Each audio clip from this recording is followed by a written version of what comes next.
અરે મારી દીકરી, હું ખાંડિયા ત્રિશુળવાળી ઊંચા કોટડાની ચામુંડા, મારા જહાનો હું વંશ રાખીશ. માલબાઈ, નવખંડમાં નામ ઉજાડે એવો તને હું દીકરો આપું તો કોટડાની ચામુંડા ખરી. અરે માળી, હવે મને ગઢપણ આવ્યું. પણ માળી, તમે બોલ્યા એટલે હાચું થાય. હા મારા જહા, હું એક બોલી બીજું બોલું નહીં. હું દેવી ચામુંડા તને કાળિયા ભીલ જેવો દીકરો આપું છું.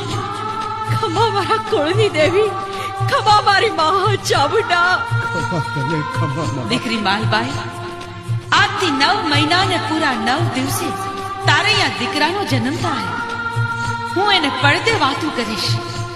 હું ઊંચા કોટડામાં કાળિયા ભીલની દેવી પ્રગટ પરચા પૂરીશ. આ મારું તમને